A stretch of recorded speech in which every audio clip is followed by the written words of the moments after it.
she slept good and that we can talk soon. All you have is the lifeless body of a 22-year-old. Why does someone do this? The most gut-wrenching part was seeing Heather's hand still grasping the sheet. But I just remember screaming, "Somebody's killed my daughter." You have to look at these videos and hopefully gain something from it. I think everybody was crushing on Heather. Who do you tell your secrets to? Now you tell your secrets to your cell phone. It was one of the most shocking videos I have ever seen in my career.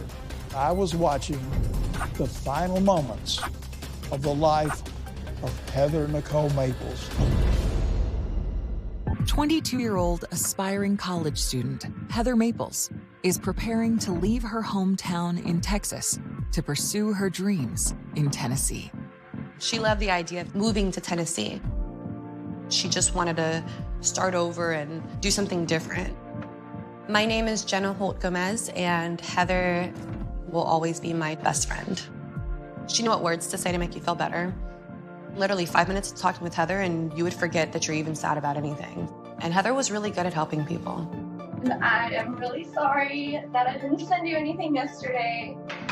And I hope you slept good and that we can talk soon. Heather Nicole Maples is born August 23, 1992, in Ocala, Florida, on the eve of a record storm. My name is Jennifer Hunter, and I am Heather Maples' mother. Hurricane Andrew was just hours away, but I had a baby during a hurricane, basically. So she was known as my hurricane baby.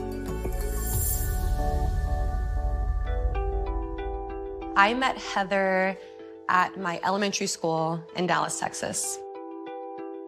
I was actually a really shy, quiet, introverted girl. I was afraid to speak to people. Heather just completely brought me out of my shell. We both tried out for cheerleading. We were so excited and so scared, but Heather wasn't afraid of anything, and we made it. In 2004, when Heather is in the 7th grade, her mom gives birth to a second child, Ryan. When he's diagnosed with a developmental disorder, Heather's focus turns to her family. All of Heather's high school years were spent with Ryan, helping Ryan learn how to talk, learn how to walk. She just immersed herself with helping to raise and take care of Ryan. When she's not caring for Ryan, Heather lives the life of a typical teenager. We spent a lot of time talking about boys. We talked a lot about what we wanted to do with our future. Heather had wanted to go to college. She was interested in pursuing a career. She decided that she was going to be a counselor. She had always been that friend. She was that listening ear because she was such a compassionate person. After graduating from high school, a friend of Heather's named Chaz unexpectedly calls and suggests she join him in Tennessee. He told her that he was in Murfreesboro and that it was a great little town. It was also a college town, and that would give her a better opportunity to be able to go to school in a local place. I remember she packed up her entire car, and I was so depressed that she was leaving, but I understood and I admired her courage. In January 2015, Heather arrives in Murfreesboro, moves in with Chaz, and embarks on a new adventure. It was a friend situation when she went, but I think it turned quickly into a boyfriend situation. When Heather first moved in with Chaz, everything was okay. And so this was just a fresh start for her. My name is Kelsey Price, and I was Heather's best friend in the state of Tennessee. My first impression of Heather was, wow. I mean, I was in awe. She just gave off this vibe, this light about her. And I said to myself, this girl's gonna be my best friend. Kelsey helps Heather land a job in the offices at the Cove apartment complex, where they both live. We worked hard, but we also had a lot of fun. We would go bar hopping, go to the mall, go shopping, get manicures, just the typical girly stuff. While Heather is thriving with work and friends, in April, her relationship with Chaz begins to crumble. Heather and her boyfriend, they split up, and he moved out, and she was able to keep her apartment, so she didn't have to move again. And in early August, she phones her mother with exciting news. She was on the phone with me, and all she kept saying was, "Oh my gosh, Mom, oh my gosh." And I was like, "What?" And she said, "I was accepted to college. I'm going to college." And I was like, "You're doing what?" She was so excited, and I was so happy for her because that was something that she did on her own. It was her proud moment. A week later, Kelsey Price opens the rental office at the Cove apartment complex and notices Heather is late for her shift. She had a tendency to, sleep in, and so there were a lot of mornings where I would have to call her. About 9:15, I'm like, okay, Heather's not here. So I call a couple times, I don't get any answer. I remember her saying, if I don't answer my phone, just come get me. So when I open the door, I see her mattress and I see her laying there.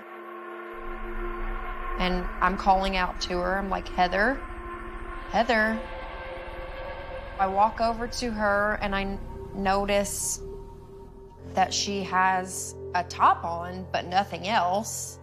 And I'm like, gosh, she really got on one last night. So I look at her foot, I tap it, I'm like, Heather? And when I tap it, I realize it's dead cold. I slowly start to back out of the apartment. I was like just breathing and thinking like, what the hell is going on? I called 911 and they say, what's your emergency? And I say, I think there's been a homicide here. I'm Detective Sergeant Tommy Massey with the Murfreesboro Police Department. I made my way over to the apartment complex and met with Kelsey Price, who was her friend and also a co-worker of hers. When I arrived on the scene, they'd already established a crime scene, had it roped off. I could see the body of Miss Maples across the bed. Obviously, she was partially nude. You could tell there was some visible trauma to her person.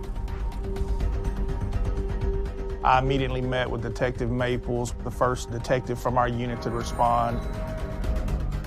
My name is Detective Larry Maples.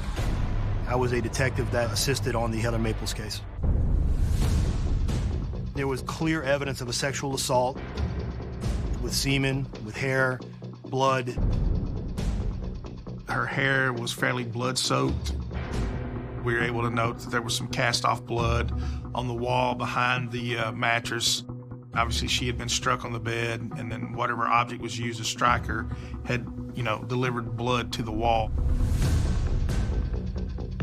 The most gut-wrenching part was seeing Heather's hand still grasping the sheet, where you could tell that she died, and that she died a pretty horrific death. Why does someone do this? As the lead investigator, it's very imperative to gain as much information as quickly as you can, because at that time, we know nothing. All we have is the lifeless body of a 22-year-old girl. Detectives search for clues in Heather's final moments. With a crime of this nature, it was very conceivable that this was going to be a little more on Heather's private life. Friends become suspects. There was no forced entry to the door, so it didn't appear to be a random act. And a window opens to a horrifying world. It was one of the most shocking videos I have ever seen in my career. 22-year-old Heather Maples murdered in her own apartment. They begin processing the scene. There were several identifiers on Heather's body that were significant to us. There was, semen. There was a presence of hair we believe was not Heather's hair. As forensics begins processing evidence for DNA testing, investigators make another discovery. To the right of Miss Maples, there was a bloody fingerprint at the top of the bed that was pristine. You could not have taken ink and rolled that fingerprint and had a better print. There was nothing consistent with that fingerprint to lead us to believe that it was Heather's, nor was there any conceivable way that her hands would have been placed there. Investigators process the print to compare to potential suspects and to submit to a national fingerprint database. And soon, they make another discovery. We were able to recover Miss Maples' cell phone at the scene. Without a passcode, however, they can't open the device. As they set out to gain access to the phone, they observe something else. We also noted that the windows were closed or locked, so the only way in was through that one front door. So no one forced their way inside, so it didn't appear to be a random act at that point. Heather's body is transferred to the coroner's office for further examination. With the support of Heather's best friend, Kelsey, Detective Massey then embarks on a harrowing task. One of the most difficult things to do is the death notification to someone's family that their loved one is deceased. I wanted to be the one to tell her. I wanted it to be from somebody who loved Heather and cared about her. Well, I called and I just said, "Jennifer, are you sitting down?" I remember her just telling me that Heather's gone. And I was like, where is Heather? Because I knew Heather was supposed to be at work. And then she said, "Heather is dead." I just remember screaming, "No, somebody's killed my daughter."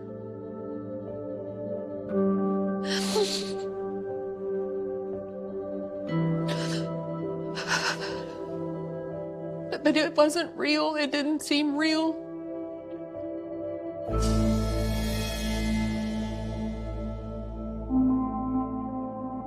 In his conversation with Jennifer, Detective Massey learns that the last time she saw her daughter was 6 days ago, when they spent the afternoon together in Texas.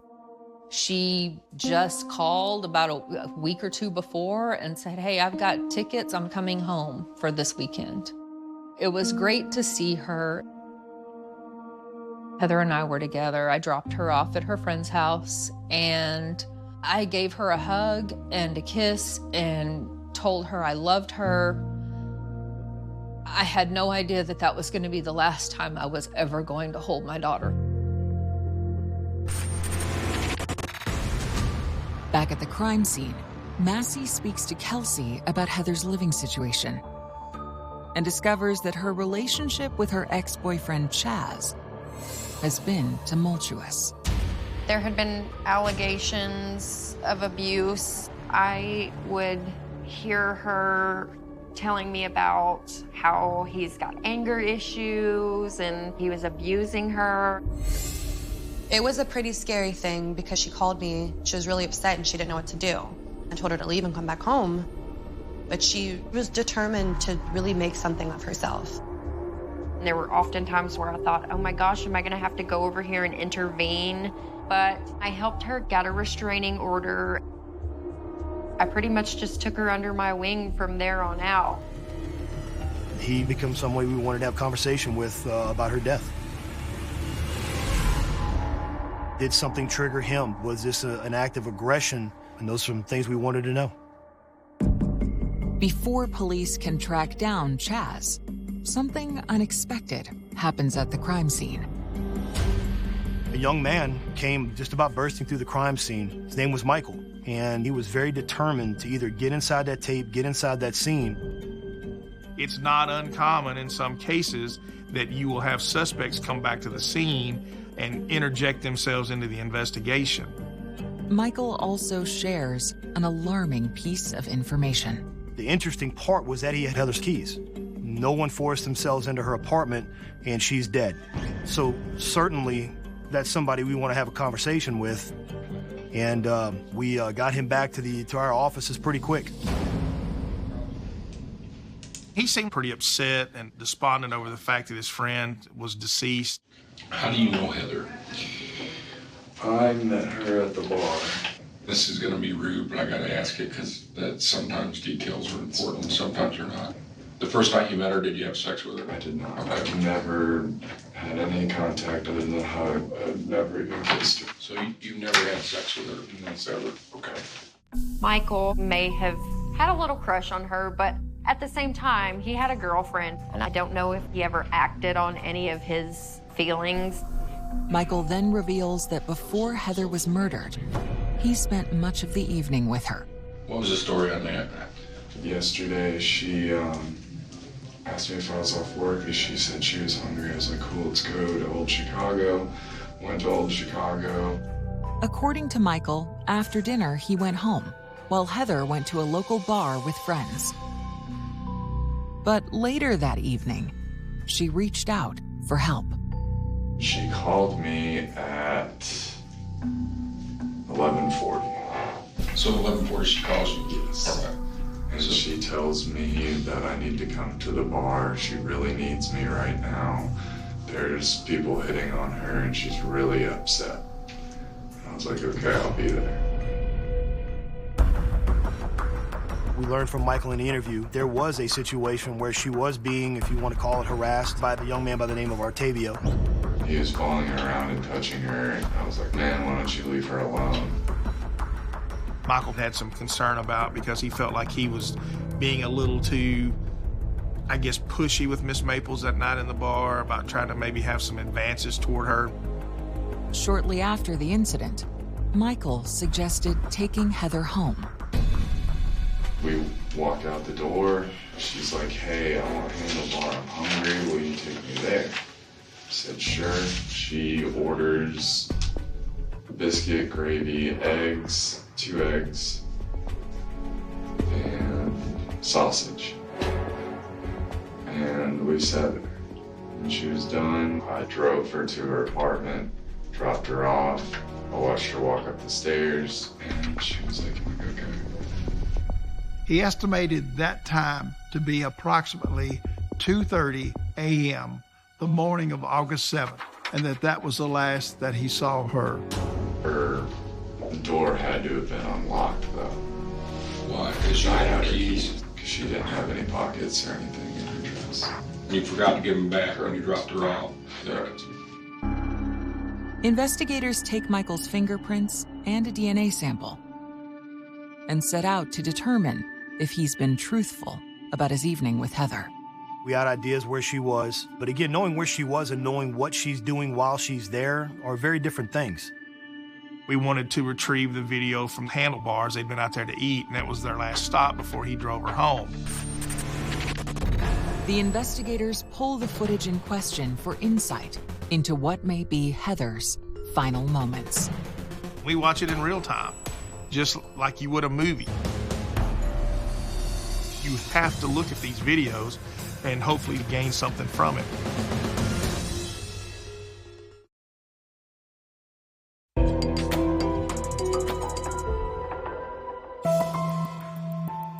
Investigators are reviewing security footage of Heather Maples and her friend Michael from the early morning hours of the night she was murdered.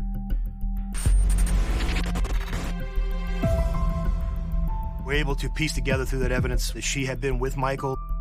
We were interested to see what would happen next. While Michael seems comfortable showing Heather affection, the pair's time at the diner seems to match his account to police.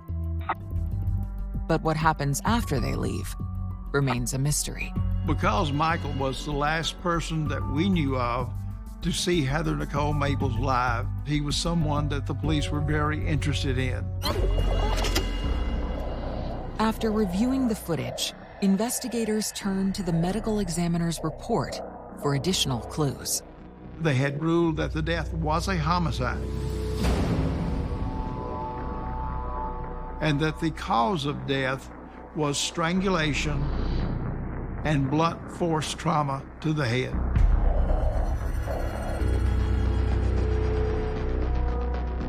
the rape kit provided them with a DNA sample. That DNA sample was forwarded to the Tennessee Bureau of Investigation Crime Laboratory for analysis. When we did get the return of the fingerprint and we got the return of the DNA, Michael was determined not to be a match to any of the identifiers that were at the scene. With Michael cleared as a suspect, detectives begin looking into the man he described from the bar that night, Artavio. But then they uncover new information about Heather's ex-boyfriend, Chaz, who she filed a restraining order against a few months back. We learned that he had moved, but that he was actually back in town the night of her murder, which piqued our interest even more. We just went in and conducted the interview. While he acknowledges his relationship with Heather was rocky, Chaz denies having anything to do with her murder. He said he hadn't been to her apartment in months. He gave us key details of where he'd been throughout the night. We were able to verify the alibi he provided us, and the time frame just didn't really fit what it would have required to have committed the crime. At the end of the interview, we asked him to consent to DNA. He agreed to do that. With that interview, we were able to determine that he was not there, that they really had not had any contact, and was later cleared when the DNA came back. Later that day, with two potential suspects quickly cleared, investigators turn back to Heather's best friend, Kelsey. I felt like a suspect because I was the one who found her. And you described her as your best friend, right? Correct. What was Heather's lifestyle? Was she a big drinker? She liked to smoke a joint? She take pills? Was she promiscuous? She liked to drink. They wanted to get as much information about her and her life as they could. They wanted to know about sex lives, everything. According to Kelsey, after splitting up with Chaz, Heather's social world expanded. She immediately was so happy, so free. She could really spread her wings and fly at this point.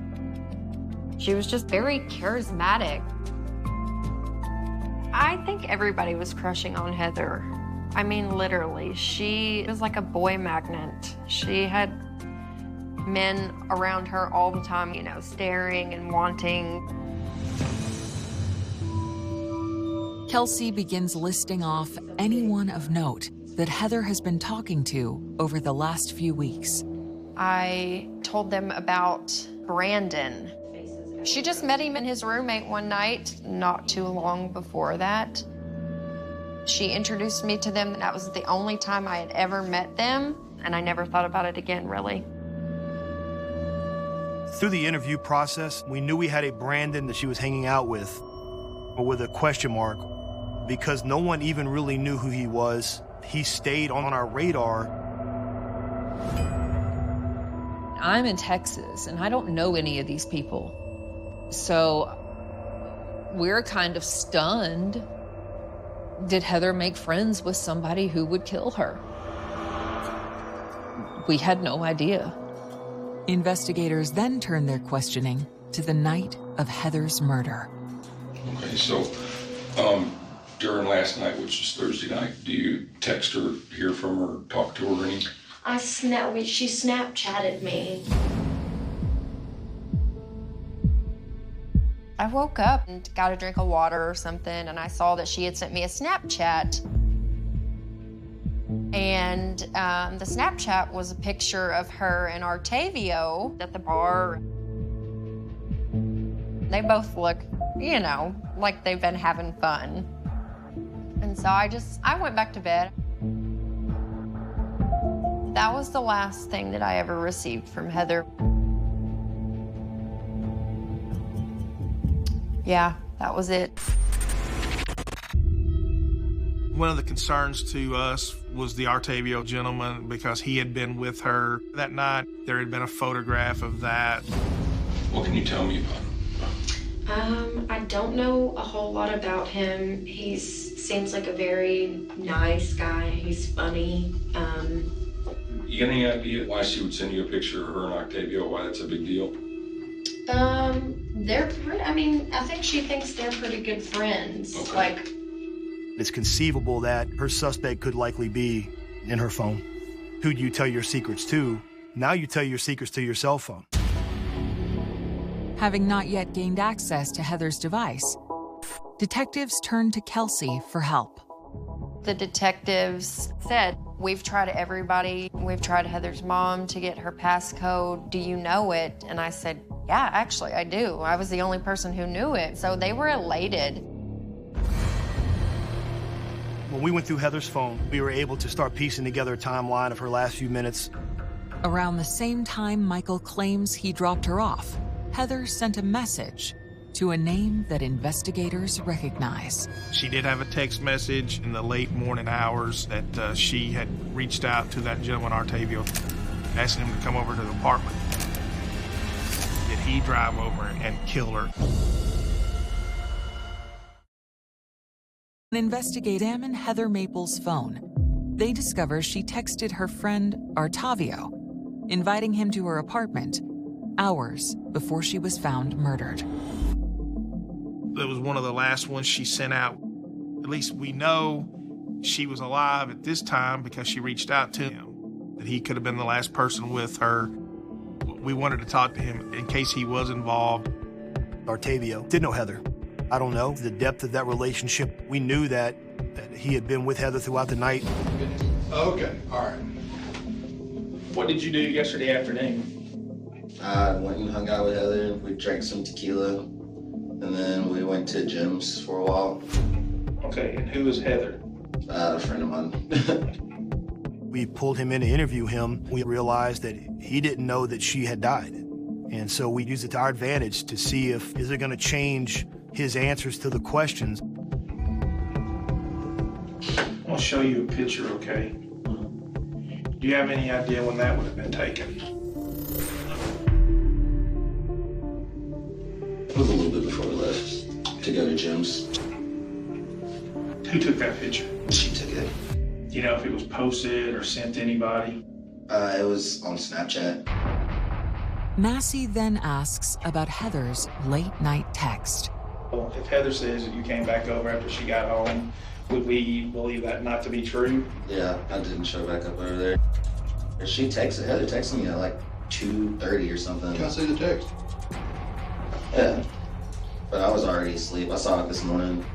Sometimes a lie is just as good as the truth. If you provide me with certain names of people you were with or locations you were at, and we can't verify that, then why would you be dishonest or untruthful in a case like this? People saw you go in the apartment. Phone records put you at the apartment. You were with her yesterday. Your picture was with her, okay? Because here's what I'm going to tell you at this point, Tate. I believe she texted you to come back over there. You went over there, and then something happened. No. And not only was this girl raped, she's dead. What? No way. Yes way, okay? And here's what I'm gonna tell you. There's DNA all over that girl. It's gonna come back, I believe, to one Mr. Tate. Well, it won't come back to me. Once the interview had concluded, we asked him if he would submit to a DNA test. He provided buccal swabs that we collected. As detectives wait for the lab results, they investigate Octavio's version of events. As we say, everybody's a suspect until they're not. But we were able to determine that he did not respond because he had actually been with someone else, which made it easier to corroborate his story. So we had to mark him off the list as a suspect at that time. But at the same token, you're like, well, it's kind of bad because right now we're back to square one again. Over the next few days, detectives circle back to Heather's list of friends in search of new leads. And one name keeps coming up. You got the mysterious Brandon guy from the bar, Could he have something to do with it? And could he have known where she lived? Could he be involved? And it was interesting looking at everyone's notes where Brandon was written down, or Brandon that was circled, and then later Brandon was circled twice. But something puzzles investigators. With all the accounts of that night, Brandon has never been placed with Heather. We didn't feel like we were at a total dead end, but we'd worked pretty much for 7 straight days nonstop on this case, hadn't taken very many breaks, hadn't slept a lot. Every day we had calls with the detective. He was very good at keeping us up to date. But it almost feels like you're living one of those TV shows. I was angry, I was sad, I was frustrated. It's amazing how that relationship with a victim's family can drive you when you're tired, fatigued, frustrated. We worked for Jennifer at that point, and we wanted to make sure that we did everything that we could to make sure that at some point she could find peace. On the 8th day of the investigation, as Detective Massey prepares to leave the office, his plans are interrupted. That afternoon, I got a phone call from one of the directors down at the TBI crime lab. We had received a hit on the fingerprint that was submitted from the bed. Belonged to the mysterious Brandon. His fingerprints had been previously submitted into the APHIS system by a company that he was seeking employment with, and that they had had a match to the one we had submitted from the bloody fingerprint on the bed.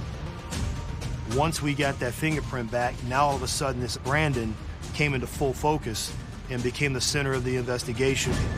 Where does he work? Is he going to school? Who is Brandon?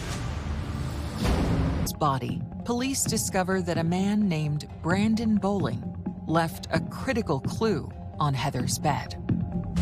So at that point, we knew we were on to at least somebody that was there. So we spent that afternoon researching who is Brandon Bowling, where does Brandon Bowling live, how do we find Brandon Bowling. We were able to ascertain that he was employed as a driver at one of the local food establishments. He was actually working that night. I met him in the parking lot, told him we were working on a homicide of Miss Heather Maples. We asked him if he'd be willing to come to the police department and talk to us. What is this name? 14th. How do you know Heather? We met at gyms. Do you know when that was?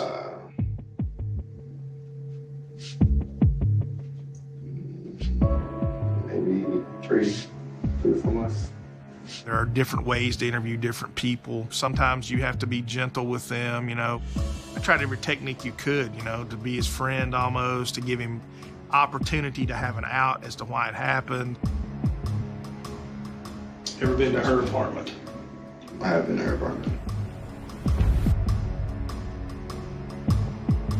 The times you had gone over there, did she have to let you in, or was the door unlocked, or do you remember? So I think she usually left her door unlocked, so.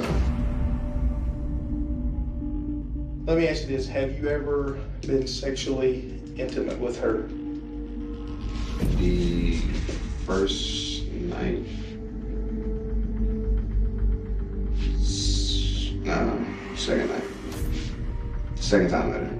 You hooked up with her? Yeah, we did. When's the last time you were at her apartment? That might have been in July.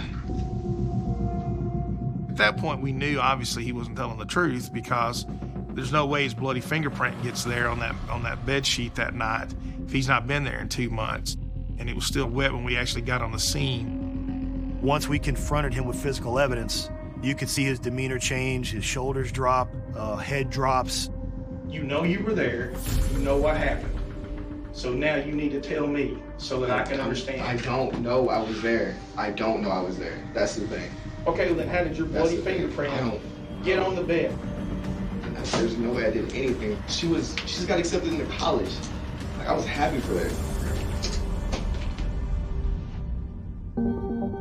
It seemed like he was starting to collect the fact that, you know, he's had, that we know it, we've got it. I don't believe you don't remember what happened. Look at me, young man, because this is important. They can put you to death. Do you understand? Okay. Because this is the most important conversation you had in your life.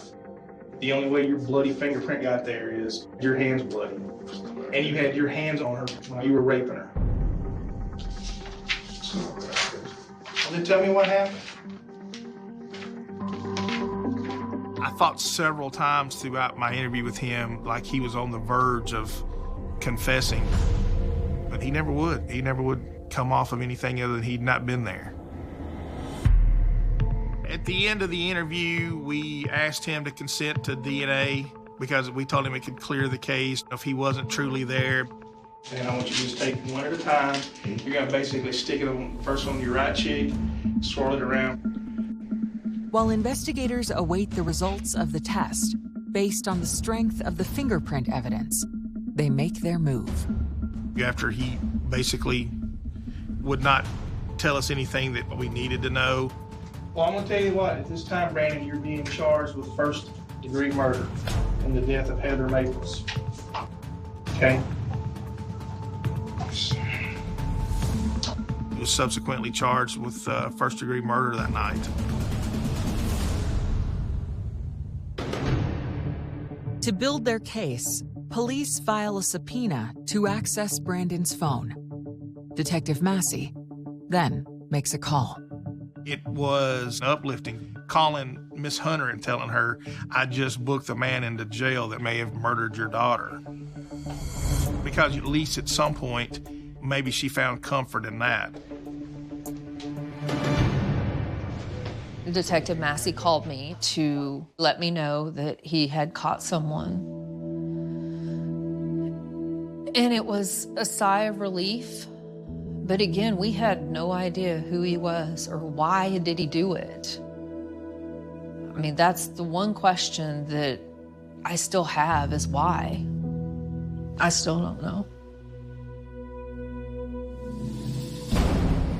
When investigators gain access to Brandon's phone, however, they gain chilling insight into his motive.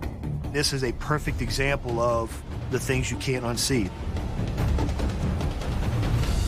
What was in that phone will be with us for the rest of our lives.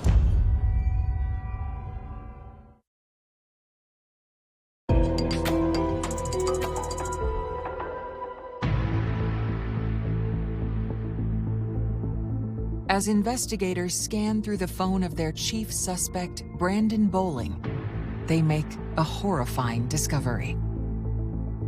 The video from the cell phone of Brandon Richmond Bowling was one of the most shocking videos I have ever seen in my career. You could see the room of Heather Nicole Maples. You could see the bed. You could see Heather Nicole Maples being raped. And you knew that at this time she was alive. It was obvious she had been beaten and she was suffering. The thing that struck me the most was that I was watching the final moments of the life of Heather Nicole Maples.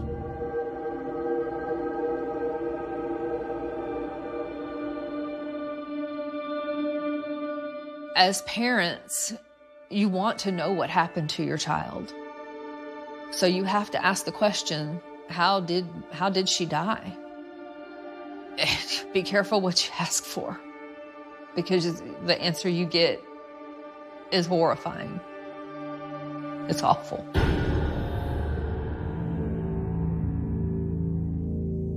And I think about how lucky we were to get a bloody fingerprint on a bed. Had we not got the fingerprint back, I don't know. Maybe we would have caught him, maybe we wouldn't have, I don't know. There's always the possibility that we wouldn't have, and maybe somewhere down the line continue to do what he did. In February 2018, Brandon Bowling pleads guilty to the murder and rape of Heather Maples. He is sentenced to 40 years in prison without the possibility of parole. The day that the plea deal was signed, I read a victim impact statement. I viewed that statement as the last time that I would be able to speak for my child and what her loss meant to us. I forgive Brandon Bowling for killing my daughter. From that day forward, I learned, don't worry about anything and pray about everything. It in no way meant that I forgot what he had done. I'm supposed to forgive, and so that's what I did. I tell you, there was hardly a dry in that courtroom. Once the hearing was over, we went out into the hallway, and his mother walked over to me. She was heartbroken. I was heartbroken, and I just gave her a hug. And we both lost our kids that day. I wanted her to know that I understood her pain. Years later, Jennifer remembers her daughter's last trip back to Texas and her final moments. So it was great to see her, that her accomplishments that she had been working on were coming to fruition. She was happy. You know, I can look through videos and I can look through pictures, and she's smiling. You know, there was always a light there for her, for me. She was an amazing person, a contagiously, beautifully incredible person.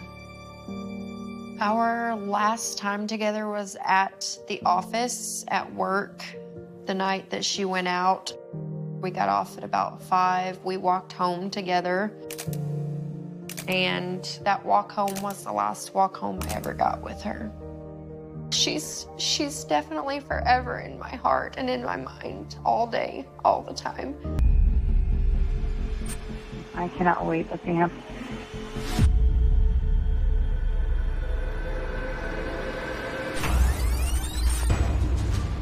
I texted asking if she was okay, and she never texted back. I asked her friends, acquaintances, anybody, if you have seen her, contact me. By 7 o'clock in the morning, I'm in full mode panic.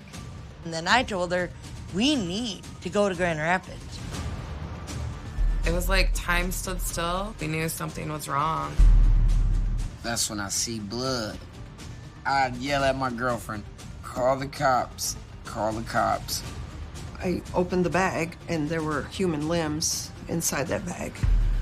I remember thinking, what kind of animal does this to a person? Autumn 2018, Kalamazoo, Michigan. 31-year-old Ashley Young is pursuing her dream of becoming a language interpreter. Ashley wanted to explore. She wanted to learn any culture. It didn't matter who you were, you know? She was gonna ask you questions and ask how your day was. So let's talk about my morning and how amazing, and I promise none of this is exaggerated or made up. It is, you can't make this up, okay? I always told her, you can do anything, you can be anything that you want. You just need to put your mind to it. To make ends meet, Ashley works nights at a bank call center. She loved that job. She was helping people with their accounts if they had questions, and she could put their mind at ease. During the day, Ashley takes language classes at Kalamazoo Community College. So anyways, have a good day. I really am gonna go get ready for class now, and sorry for talking a lot, but that's just me. Ashley was positive, always positive. We called her Sunshine. Today was a sucky day, but at the same time, it makes me laugh so hard. Ashley was always on social media. She was the light, the conscience you never knew you really needed. And the times that you were frustrated, she put it in perspective for you. Like, you know, you could have it worse. I hope I at least made you smile and made you realize that, you know, your day is probably going a hell of a lot better than mine. I met Christine in 2002. Ashley and her mom were best buddies, and I had to be that step-parent. But we made it, you know. Ashley was just lovable and joyful.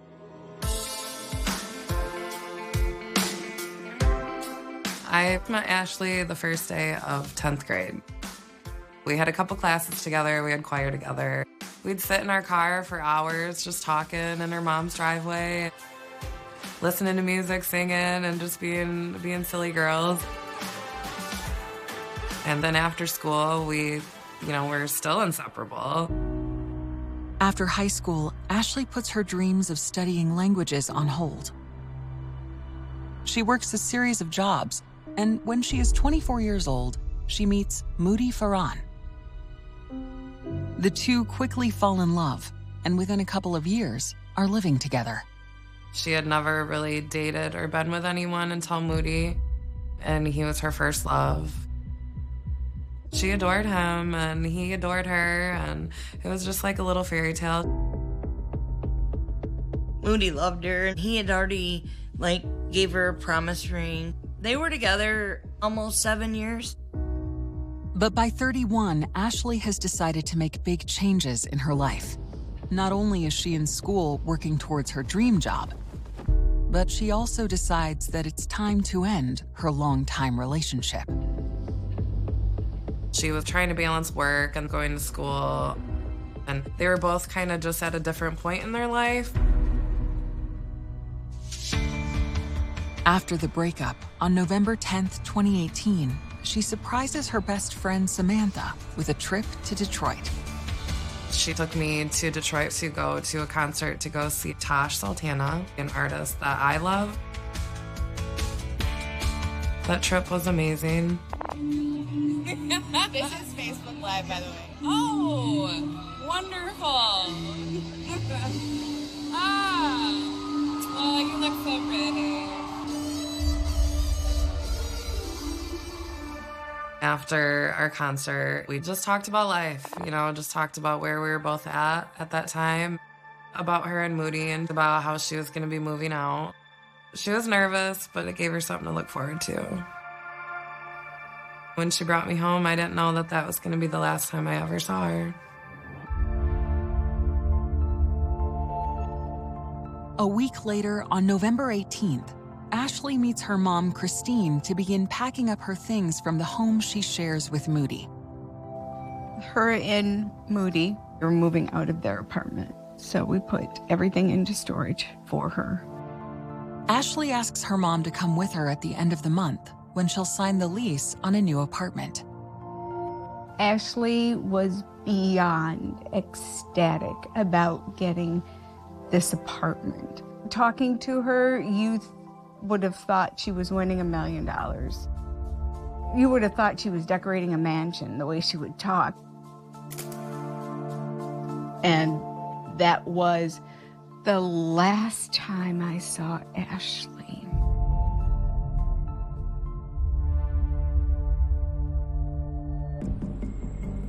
On Wednesday, November 28th, the night before Ashley is scheduled to sign her lease, she goes out for the evening. Ashley checks in with her mom, but does not say where she is headed or who she is meeting.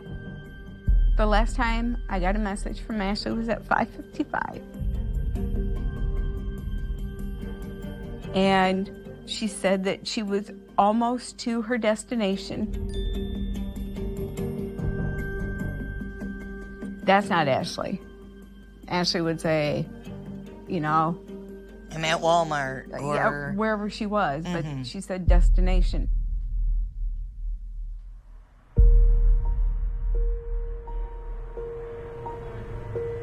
The morning of the lease signing comes, and Christine does not hear from Ashley. I sent her a message first thing in the morning. I'm like, where are you? Where are you? And all day, I'm not getting anything. There was something wrong. I called Ashley's work, but nobody has heard from her. And that's when it starts hitting me. Where is she? And it just snowballs from there. You're not answering. I am worried. You don't tell people where you are going. You don't have to tell me, but damn it, you need to tell someone. I need to know you're okay. You need to contact someone and let somebody know. November 30th in the morning, I called the police to file a missing persons report.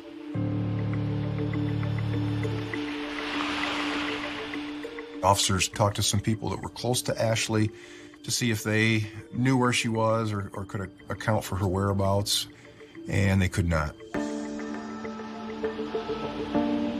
When we get a missing person report and the person happens to be 31 years old, that could mean a number of things.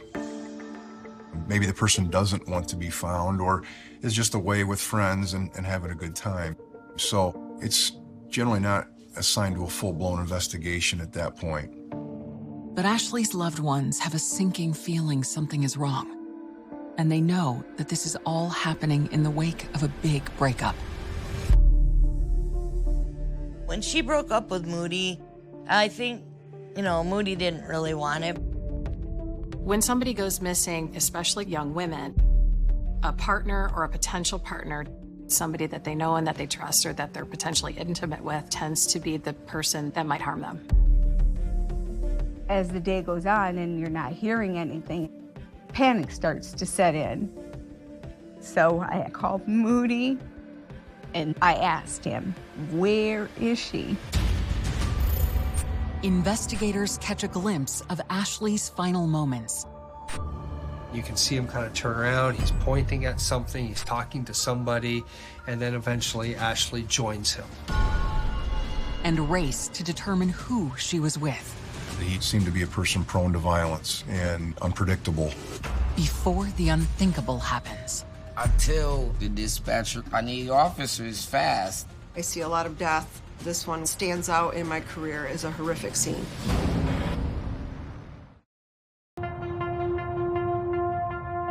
November 30th, 2018. 31-year-old Ashley Young has not contacted her family in more than 24 hours. At midnight, I'm flipping out a little bit. By 7 o'clock in the morning, I'm in full mode panic. And I remember I called my supervisor. And I said, I'm not going to be in today. And she said, okay, is there anything I can do? The first words out of my mouth were pray. Just needed to pray. Ashley's family is worried her disappearance might have something to do with her recent breakup with her boyfriend, Moody. Prior to them actually breaking up, Ashley told me there had been a couple arguments and their relationship did hit a couple walls. But Moody appears genuinely distraught about Ashley's disappearance. He starts panicking because he don't know where Ashley is, and that's why he got with us in the middle of the night. Moody was right there with us, looking for her. And he was so hurt and so upset. Moody loved her, and I knew she loved him too. When Moody provides police with information about his whereabouts for the past several days, he is cleared by law enforcement. Christine makes a plea to Ashley's friends. I put out on Facebook that I haven't heard from her, can't get in contact with her. I asked her friends, acquaintances, anybody, if you have seen her, contact me. Meanwhile, Christine uncovers a possible lead on Facebook. Christine goes into her daughter's Facebook activity and is able to see that she's been communicating with a person named Jared Chance in recent days. Jared Chance is an old friend of Ashley's. 6 years ago, they spent a lot of time together hanging out as friends. There might have been an attraction there, but Ashley was not that type because she was in that relationship with Moody. And then Jared disappeared. So she never heard from him in 6 years. During our trip to Detroit to go to the concert, she had said that he was really reaching out. They started talking more and more, and then Jared called her because he needed a ride home. And so she went and helped him. And so then he wanted to take her out as a thank you. In the wake of her breakup with Moody, Ashley has just begun to dip her toes into the dating pool. She was texting me about having feelings for Jared, just asking for advice on what do you think I should say? Should I say this or should I say that? And yeah, I just want to get it perfect. Ashley leaves another friend a voicemail expressing her excitement about Jared. Jared is so hard to read, but I know that if he was my boyfriend and he actually was in love with me, I know he would be amazing. I cannot wait to see him on Wednesday. Wednesday, November 28th, the night Ashley vanished. Once I found out that Ashley was with Jared, I asked if anybody had his phone number. One of Ashley's friends does. So Christine calls Jared to see if he can help. She asks him, "Do you know where my daughter is? Do you have any information?" And he said that they were actually together the previous night, but that she went home and that he has no idea what happened to her. Jared said that Ashley and him had been to Mulligan's Bar in East Town, Grand Rapids. And then I told Christine, we need to go to Grand Rapids. We need to go see where she was, follow her footsteps. Grand Rapids is about an hour north of Kalamazoo, where Ashley lives. Grand Rapids is a college town. It's a huge city. It's the second largest city in the state of Michigan. Ashley's moms arrive at Mulligan's on November 30th. So I talked with the bartender at Mulligan's, and we were able to go look at the security footage. You could see Jared and Ashley wandering around the bar. She ordered a drink. She's smiling, she's laughing. She's being Ashley. I wanted to pull her off the screen and take her home. But the footage doesn't show her leaving the bar. Despair and desperation start sinking in for Ashley's loved ones. It was like time stood still, you know, in a sense, and you just had that pit in your stomach. You knew something was wrong. And we just went, driving around Grand Rapids looking for Ashley. We walked down the railroad tracks. We poked around ponds, lakes. There was nothing. It's almost like you think you're dreaming, but you're not dreaming. Everything was a wild goose chase. Friday, November 30th, 2018. Christine Young has had no luck finding her missing daughter, Ashley, but she has discovered that Ashley was last seen at a bar with a friend named Jared Chance on the night she disappeared. She takes what she's learned to the Grand Rapids police. Christine Young asked for the police department to help, but if it was Jared, we need evidence, you know. You can develop theories, but theories won't get you a search warrant. Theories won't get you an arrest warrant. You need evidence, you need facts. Frustrated, Christine reaches out again to Jared. He previously told her that he and Ashley went their separate ways after going to the bar on November 28th. She begs him to share anything else he can remember. And that's when he told me about Demetrius. Jared says Ashley was talking to a guy he knows named Demetrius Taylor that night at the bar. The relentless mothers track him down.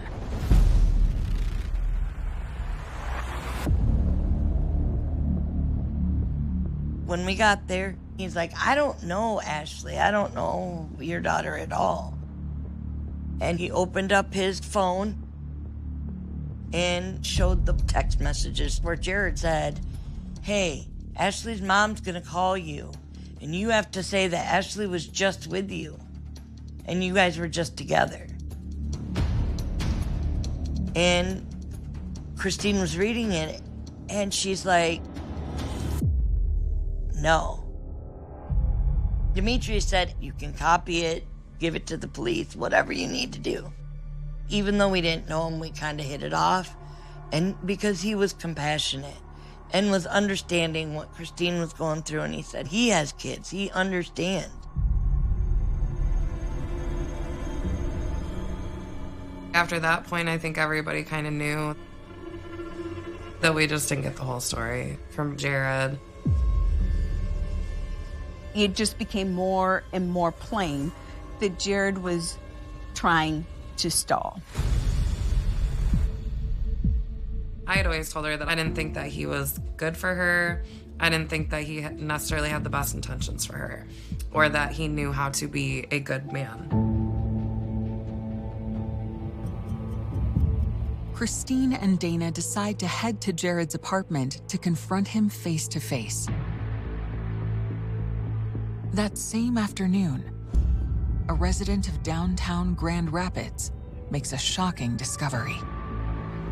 I was living in Grand Rapids on Franklin Street.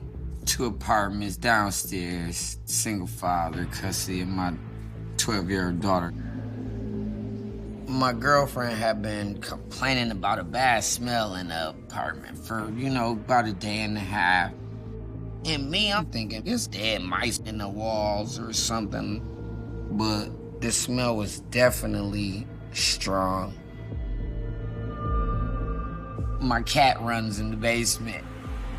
So I had to go to retrieve my cat. So I opened the door so the light from the day could shine down into the basement so I could see.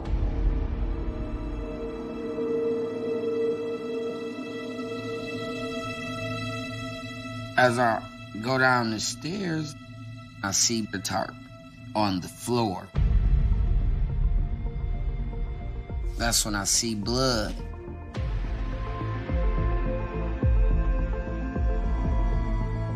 I make it to the top of the stairs at full speed. I'd yell at my girlfriend, call the cops, call the cops. Our house been having a real bad smell lately. So I just went in the basement, opened the basement door, and there's a tarp, and what looks like it could be blood leaking from it. And I want the police to come here ASAP right now and look at it. Alright, so it's the lower level apartment room? Yes. I'm not the smartest man in the world, but there's blood, there's trouble. I'm thinking I'm a father, like I have a daughter at home. Like, I need officers fast. Please, sir, somebody right now, because I don't know what it is, but it looks like blood is leaking from it, and I'm not going to touch the tarp or anything like that.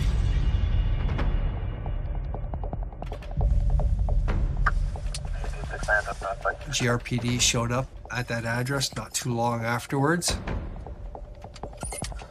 Like most police agencies, they all have body cameras on now. Okay. Okay. Where are we going? Share basement?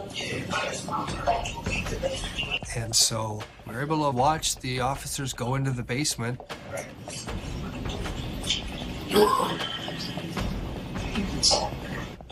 And it's like watching a horror movie, because they're going through this darkened basement that's lit by flashlights.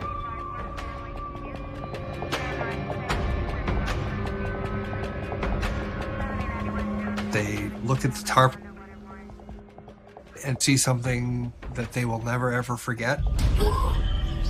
Everybody back out. Let's get in there. Everybody back out. Let's get in there. On December 2nd, 2018, Grand Rapids police officers make a horrific discovery in the basement of an apartment building.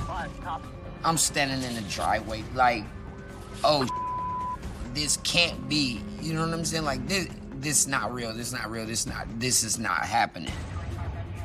The police asked me, can they search my house? Of course, please. Among the officers who respond is the detective who Christine has asked for help in her search for Ashley. By the time I got there, there were officers in front and back of the house, making sure that nobody went in or came out without us knowing it.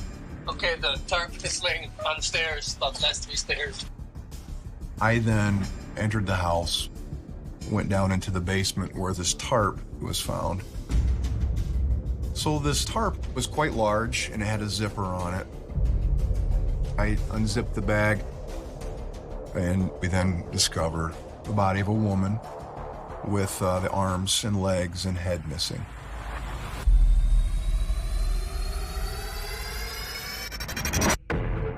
I remember thinking, who are we dealing with here? You know, what kind of animal does this to a person? Police have now discovered this horrendous scene, and they know that they have a body, but all of the identifying features have been removed, so they don't know who is dead and they don't know who potentially killed them. There's multiple occupants in this multi-dwelling residence. Police on the search warrant! Come to the door! Who do you think they found living in the upstairs apartment? What's your name? What's your last name? Your chance?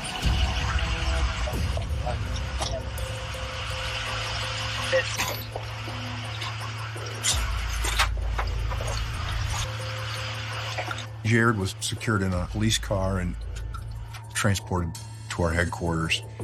It didn't take long to realize that this case was going to be different than most.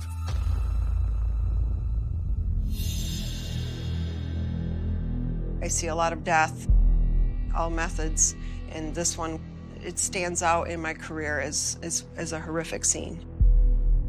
I went up the stairs looking for the rest of the body. When I entered the second level apartment, there was a large brown stain on the kitchen floor.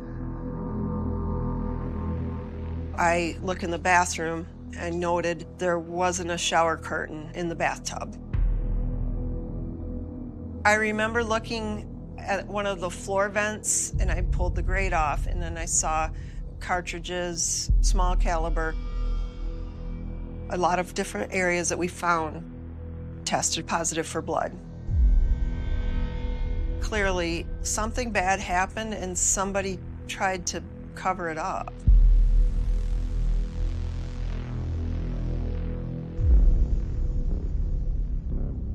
As we made our way out of the apartment, back to the stairwell, we found a box about midway on the landing.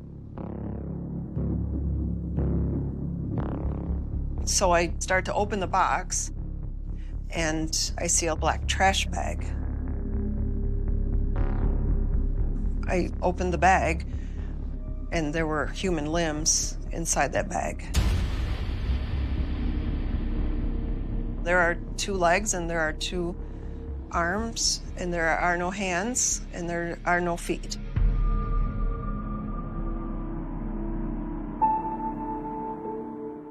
At that very moment, Ashley's family is headed to Jared's to confront him for sending them on a wild goose chase with Demetrius Taylor. They have no idea that it is now a crime scene. We pulled up at 6 o'clock and the yellow tape was around Jared's house.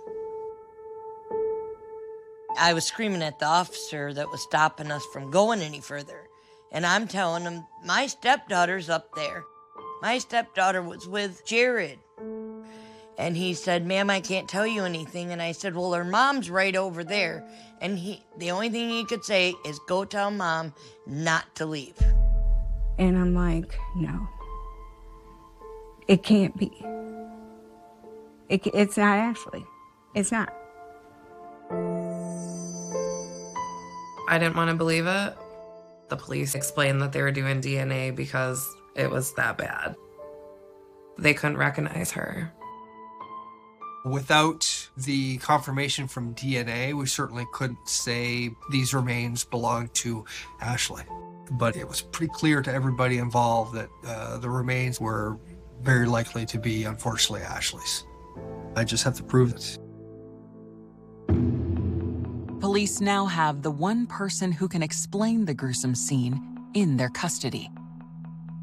So Jared was kept in our county jail, but the investigation doesn't stop. We found 2 spent .22 casings in the apartment, which led me to believe that this was a shooting. We'd also found out that Jared Chance did have a .22 caliber pistol that was now missing. So at this point, we have a body found in Jared Chance's house. At the same time, we have Jared Chance present in the house. We certainly would like to hear from Jared what happened. Grand Rapids police have discovered female remains in the building where Jared Chance lives.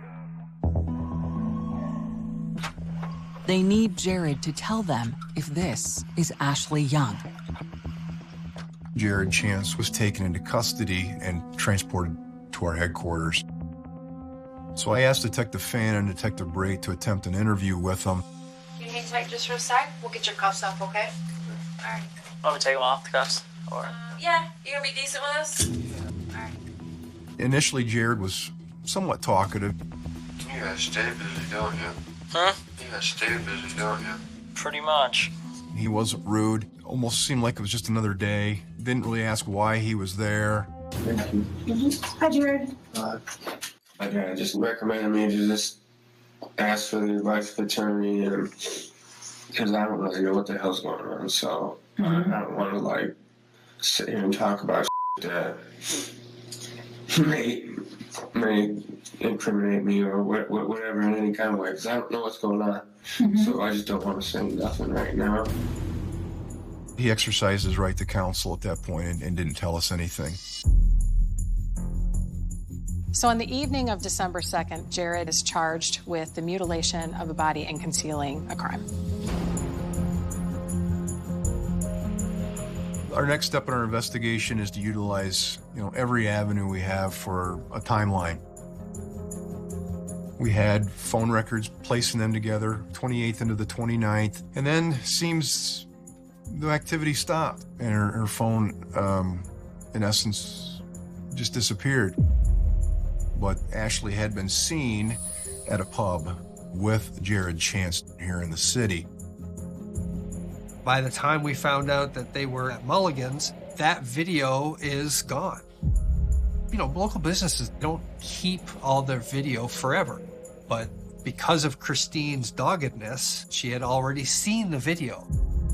Hoping for additional evidence to solidify the case against Jared, investigators comb through more footage from businesses near Mulligan's. So we did obtain video from a local business called the Pita House. And it's dated November 29th, and it's approximately 1:30 in the morning. It shows Jared walking in front of the business. There he goes right now, just kind of strolling along. And then, a few seconds later, that's Ashley there. And once again, we see Jared walk into screen, and then eventually Ashley joins him. We know clearly from the video that Ashley is still alive on the early morning hours of the 29th. It was crucial in trying to pinpoint what her final moments were. We also found really crucial video at a party store, Miss Tracy's, which was in essence right across the street from Jared's house. Inside the store, we see Jared Chance purchasing alcohol and ammonia, a cleaning product. We suspected that some extensive cleaning had been attempted in the apartment, and then we just so happened to have Jared buying cleaning supplies that day.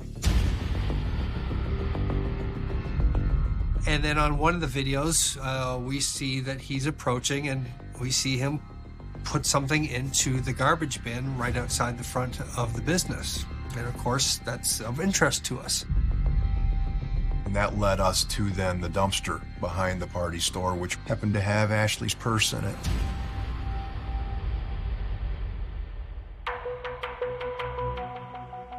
Based on the evidence, we were fairly confident that Jared killed Ashley in the wee hours of the 29th.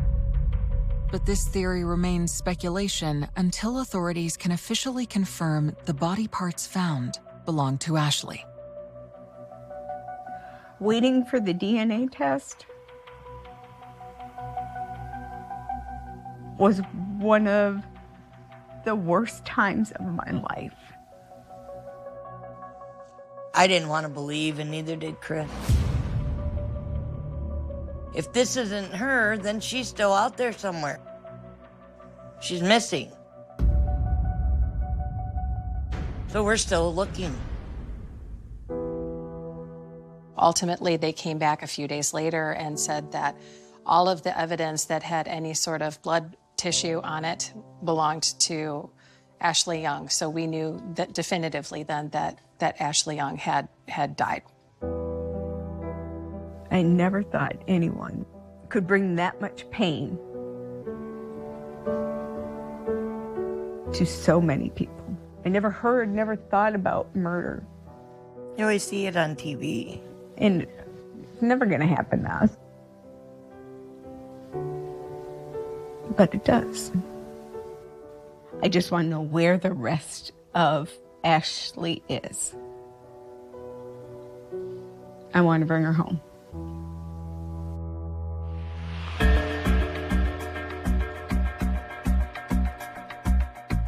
Investigators are also determined to find the rest of Ashley's body to help them build a stronger case against Jared.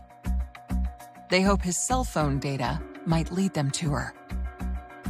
Using cell phone records, we knew that Jared had made his way out to Holland, which is a little city just west of Grand Rapids. And that's where Jared's parents live. Our interest in the parents was they were with Jared on the same day that we made the discovery of the body. The fact that Jared wasn't talking to us, we hoped maybe the parents would lead us, to some of the answers that we were looking for. And so we go and take a trip to Holland. James Chance, Jared's father, answered the door. I explained to him that we had a search warrant, that this was non-negotiable, that his house was going to be searched. I spent the next several hours with the Chance family while our detectives and other officers and forensic techs processed and searched their house. His father was a retired police officer, and he made a comment about, I'm glad I'm not investigating this case, that this is a tough case. And I started thinking, how do you know it's a tough case? What do you know about this? December 5th, 2018. Investigators are at Jared Chance's family home in Holland, Michigan. They want to know if his parents have any information about Ashley Young's murder. But they opted not to speak about specifics without consulting an attorney. While Jared's parents are tight-lipped, the scene inside their home speaks volumes. A sawzall was found in that house. There was tissue observed on the blade. In the Honda CR-V, which was in the garage, we found a small trace of blood. They also located a bloody shower curtain that also was connected to Jared's apartment in Grand Rapids. The evidence throughout the home convinces investigators that Jared's parents helped him cover up his crimes. It was a shocking revelation for all of us. Within 3 to 4 hours, Jared Chance is charged with murder, and his parents are charged with being accessories after the fact in the mutilation of a body. We learned that they drove to Grand Rapids on Saturday, December 1st. Jared loaded some boxes into their Honda. Jared got in the car, and they proceeded then to return to Holland. One of the main goals is trying to locate Ashley's head, hands, and feet. I appealed to them as parents, trying to get them to consider how Ashley's family was feeling. And essentially I got very little. Jared seemed to be a person prone to violence and unpredictable. He seemed to be a troubled young man that had a lot of various problems and couldn't hold a job, didn't have very close connections to friends and family. Ashley wants to fix people, and I think that that's what she saw in Jared. She was the one person who actually wanted to believe in him and push him to do better. Ashley believed there's always good in everyone. But what she didn't realize is there's not always good in everyone. What changed? What flipped? From the minute that they were at that bar and having the night that they had to what he did to her in a basement.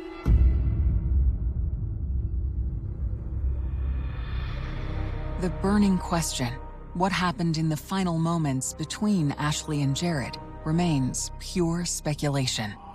I think he made a pass at her. That was my first instinct. And she rejected him. And then I think he killed her. The trial begins today for a man accused of murdering and dismembering a Kalamazoo County woman. Whether it was showing these horrific photos to the jury, listening to the forensic techs who had to open up this box and find Ashley's limbs, throughout the entire process, Jared showed zero emotion the entire time. Now the trial is in the hands of the jury. The defendant is, under count 1, guilty of second-degree murder. Under count 2, guilty of tampering with evidence. Ultimately, the jury convicted Jared Chance of second-degree murder, tampering with evidence, of mutilating a body, of failure to report a death. Every single charge that was before them, they convicted him of. Jared Chance is sentenced to 100 to 200 years. When the sentencing was handed down, her mother got in front of this entire courtroom. I cry 7 days a week. 7! Jared Chance, I hate you. I want to rip you limb from limb. Jared's parents now must face justice. Barbara Chance decides to take a plea, and she actually only serves 45 days in jail. But the father, James, decides to take it to trial. James Chance is acquitted of perjury, but is convicted of an accessory after the fact. So he gets a year of probation, including 1 month of jail.